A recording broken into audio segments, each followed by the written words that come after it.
কোজাগরী লক্ষ্মী পূজার শুভেচ্ছা রইল সকল বন্ধুদের। আজ কোজাগরী লক্ষ্মী পূজা 11টা 22 মিনিটে পাবে। আর সেই জন্য আগে আমি আলপনাটা দেয়া সেরে নিচ্ছি ঠাকুর ঘরে ঢুকে। এটা আতপ চাল দিয়ে এটা বানানো হচ্ছে। আতপ চালটাকে বেটে তাতে একটু জল পাইল করে এই আলপনাটা আমি বানিয়ে নিচ্ছি নিজের মনের মতন করে।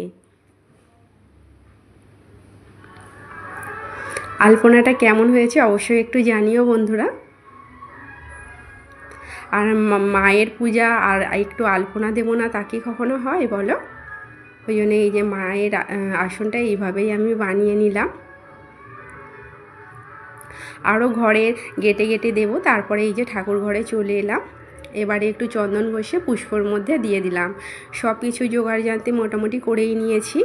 আর এই যে মা তো আমাদের আছে, তোমরা যারা আমার ভিডিও দেখো তারা নিশ্চয়ই জানো আমাদের বাড়িতেই নারায়ণ, বাবা মহাদেব আর মা পার্বতী আছে।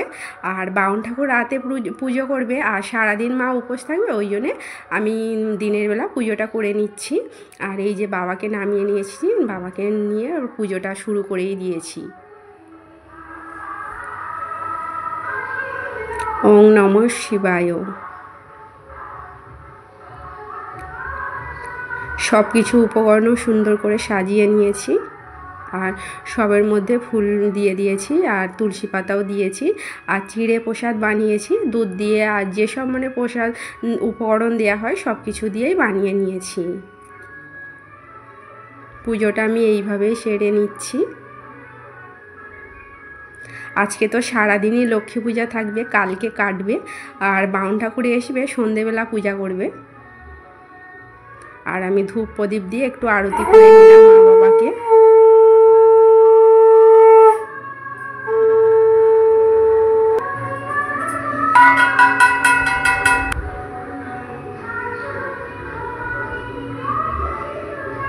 মা বাবা সবাইকেই ভালো রেখো এই কামনাই করি।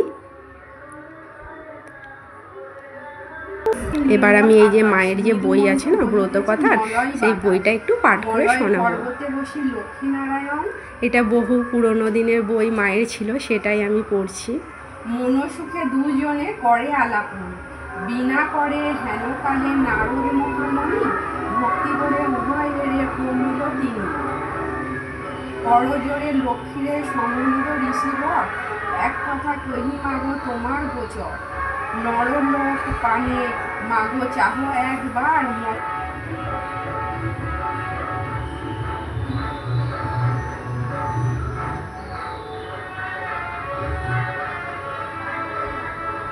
পাড়াতেও লক্ষ্মী প্রতিমা উঠেছে, সেখানে জোরে জোরে মাইক বাজছে, জানি না কতটা শোনা যাবে।